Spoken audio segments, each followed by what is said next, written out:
Every morning before you open your eyes, the world is already making its first move against you. The warmth of the bed, the pull of the phone, the quiet voice that says 5 more minutes, and most people surrender before the day has even begun. They do not lose their lives in great dramatic defeats.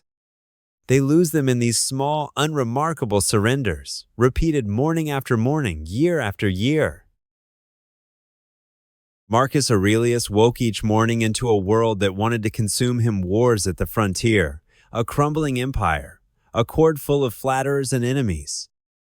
And yet, every morning, he wrote, he prepared. He reminded himself who he intended to be before the chaos of the day could tell him otherwise. The morning was not where he rested from the world. It was where he armed himself against it. What you do in the first hour of your morning is a declaration of what you believe about yourself. It is not a ritual for productivity. It is a ritual for identity. The man who reaches for distraction the moment he wakes is telling himself, without words, that he cannot be trusted with silence. Epictetus, a man who began life as a slave and ended it as one of the most respected philosophers in Rome, taught that freedom begins the moment you distinguish between what is yours and what is not. The weather is not yours. Other people's opinions are not yours. But the first action of your morning, that is entirely yours. No one can take it from you unless you give it away. So here's the question that should stop you cold. If someone watched a recording of your last 30 mornings, what would they conclude about your values? Not what you say you believe, what your behavior proves you believe. The morning does not lie, and neither does the answer to that question. The Stoics did not invent morning routines, but they understood something that most modern advice misses entirely. A routine is not about efficiency. It is about philosophy made physical. When you rise at the same hour, you are not optimizing your calendar. You are practicing the belief that you, not your moods, not your impulses, are in command of your life. Consider the architecture of a week morning. The alarm rings. You silence it and lie still, negotiating with yourself. You check your messages before you have checked your own mind.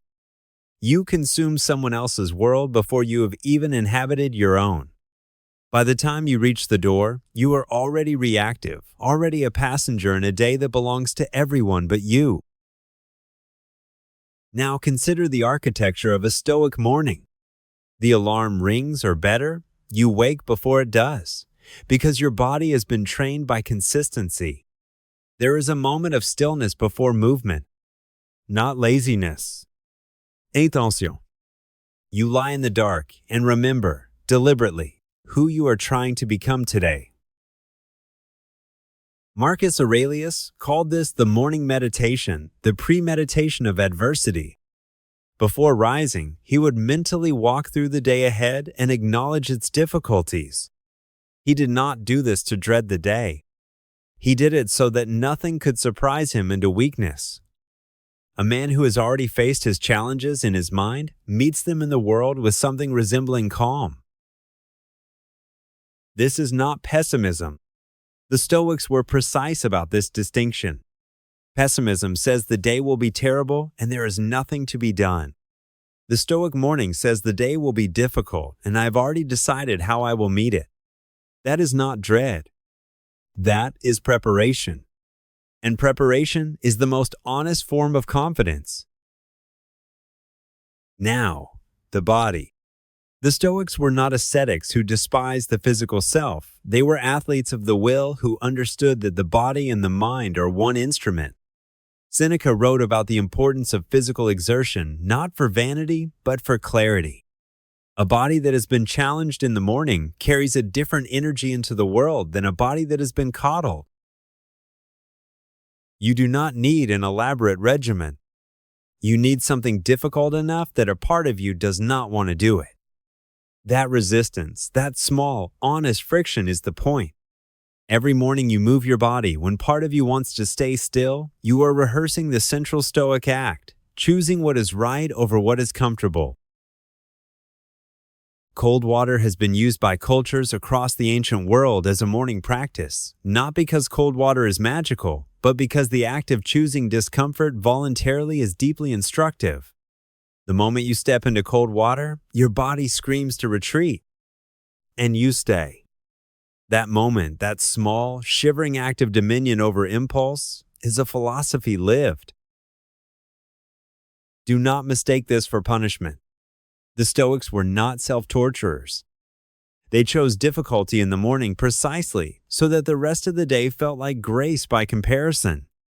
A man who has already done the hard thing at dawn carries a quiet confidence that no circumstance can easily shake. He has already proven something to himself before the world has asked anything of him. Here is what no one tells you about discipline.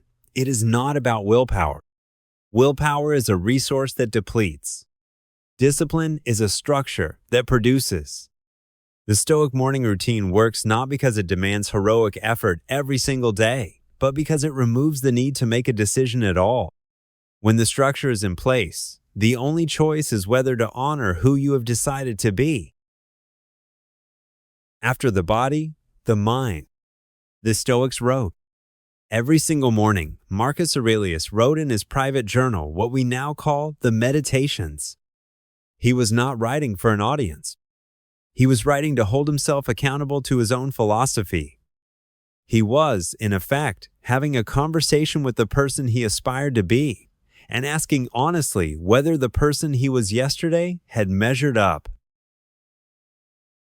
You do not need to write beautifully. You need to write honestly. The page does not flatter you.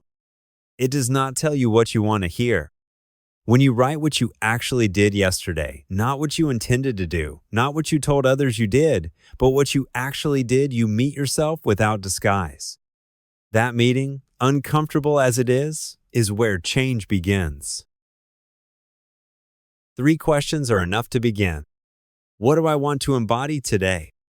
What obstacle is most likely to test that intention? And what is within my control when it does? These 3 questions asked every single morning before the world speaks to you will do more for your character over a year than any course, any book, any motivational speech ever could. Now we arrive at something the modern world has almost entirely forgotten. Silence. Not the silence of absence, not the silence of boredom, but chosen silence, the kind the Stoics called the foundation of clear thinking. Before you consume any information, before you speak to anyone, before you open any door to the outside world, sit with yourself. Just sit.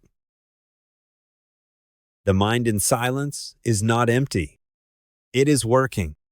It is integrating the previous day, surfacing what matters, releasing what does not. The moment you flood it with noise, with news, with notifications, with other people's urgency, you interrupt a process that cannot be recovered until the following morning. You forfeit the clearest version of your own thinking before you have even used it. 10 minutes of silence is enough to change the quality of an entire day. Not meditation in any formal sense, just sitting without input, without agenda, without the need to produce anything. Let the mind settle like sediment in water. What rises to the surface after a few minutes of stillness is often the one thing that most needed your attention all along. And then, intention. Not a to-do list. Not a schedule. One sentence that names the quality of character you are committing to today. Not, I will be productive. Not, I will exercise. But, today, I will be patient. Today, I will be honest. Today, I will do what I said I would do. One word, one commitment, spoken to yourself in the silence of the morning, and then lived. Here's where most people fail, not from weakness, but from vagueness. They want to be better. They want to be disciplined. But wanting is not a plan. The Stoics were relentlessly specific, not about outcomes, which are never guaranteed, but about character, which is always available. You cannot control whether your day goes well. You can control who you are while it happens. Let us talk about the phone, because this is where almost every morning routine quietly collapses. The phone is not a neutral tool in the morning. It is a portal into other people's emergencies, other people's opinions, other people's curated performances of happiness. Every minute you spend inside it before you have established your own center is a minute someone or something else is writing the script for your day. The Stoic rule is simple. Do not let the outside world in until you have fully arrived in yourself. 1 hour, just 1 hour in which you belong entirely to your own mind. After that, engage with the world as much as you need to. But that first hour is a fortress. Guard it as if your character depends on it, because it does. Now, food. The Stoics were not monks who starved themselves, but they were deeply suspicious of excess, particularly in the morning. Seneca wrote about eating simply, not as deprivation, but as a daily practice of proving to yourself that you are not enslaved to appetite. What you eat in the morning is a small statement about who is in charge, you or your cravings.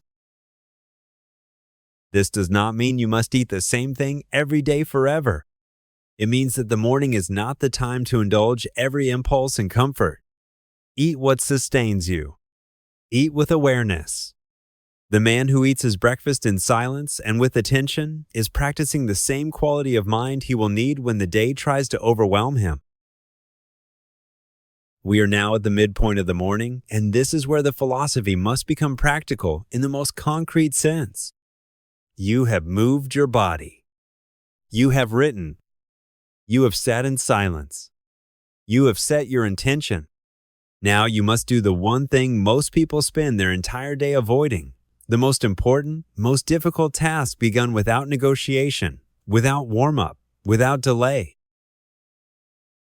The Stoics called this the practice of focusing on what matters most, not what is loudest, not what is most urgent in other people's eyes, but what genuinely moves the needle on the life you are trying to build. Most people spend their mornings on the urgent and their lives wondering why the important never gets done. The Stoic reverses this. The important comes first every single day, without exception. There is a reason this feels so difficult. The important task is usually the one that requires the most of you, the most honesty, the most skill, the most courage. It is the task most likely to fail, which is precisely why your mind invents 100 smaller tasks to do first. The Stoics called this evasion by another name, cowardice dressed as busyness. And here is the emotional truth that lies beneath all of this, the thing this video has been building toward from the very first sentence. The reason your mornings matter is not productivity. It is not success. It is not even discipline for its own sake. It is this: every morning is a rehearsal for dying well. That is not morbid. That is the most clarifying thought you will encounter all day. Marcus Aurelius kept death close, not as a fear, but as a compass. He knew that a man who lives as if he has infinite mornings will waste all of them. But a man who wakes each day, knowing that this morning might be the last one given to him, that man does not negotiate with the alarm. He does not drift into distraction. He rises, and he means it. This is memento mori. Remember, you will die, and it is not a philosophy of despair. It is a philosophy of urgency without anxiety. It removes the illusion that you can waste this morning because there will always be another. There will not always be another. You do not know which morning is the last one. So treat each one as if it counts, because it does. Now the morning closes. And this closing is as important as the opening. Before you leave the space where you have prepared yourself, take 30 seconds and name out loud or in writing one thing you are grateful for. Not because gratitude is a trend, because the Stoics understood that a man who cannot see what is already good in his life will never be satisfied by anything the day brings him. Gratitude in the Stoic sense is not optimism. It is accuracy. When you name what is good, your health, your mind, a relationship, the fact that you woke at all. You are not pretending the world is better than it is. You are refusing to let its difficulties make you blind to its gifts. That refusal, practiced every morning, builds a kind of wealth that no circumstance can take. You step out of the door now, and you are not the same person who lay in bed negotiating with the alarm. You have moved your body. You have written honestly. You have sat in silence. You have set your intention. You have begun the hard thing. You have named what is good. The world is exactly as difficult as it was an hour ago. But you are not. Over days, this compounds. Over weeks, it becomes unmistakable. Over months, people around you begin to sense something they cannot quite name, a steadiness in you, a reliability, a quality of presence that is increasingly rare. They will call it discipline. They will call it confidence. What it actually is a man who has been having the same honest conversation with himself every morning and refusing to lose it. The Stoics did not promise that this practice would make your life easy. They promised something far more valuable, that it would make you adequate to your life, adequate to its losses, adequate to its demands, adequate to its unexpected gifts. That word adequate sounds modest until you realize how few people ever actually achieve it. Most spend their lives overwhelmed. The Stoic morning is the practice of never being overwhelmed again. Start tomorrow, not next Monday, not after the holiday, not when life is less chaotic, because life will never be less chaotic. And waiting for stillness to begin the practice of creating stillness is the oldest evasion in the human story. Set the alarm 30 minutes earlier than usual. Rise without negotiation. Sit in the dark. Ask yourself who you intend to be today. Then become that person. Marcus Aurelius ruled the most powerful empire the ancient world had ever seen, faced plague and war and betrayal, and still found time every morning to sit alone with a candle and ask himself whether he was living rightly. He was not a perfect man. His meditations are full of the evidence of his own failures and frustration. But he kept asking. Every morning, he kept asking. That is the practice. That is all of it. If this spoke to something in you, if somewhere in this hour you recognize the person you have been letting yourself become and felt the pull toward the person you know you can be, then stay with this channel. Every video here is a conversation between you and that better version of yourself. Subscribe if you are ready for that conversation to continue. The morning is waiting.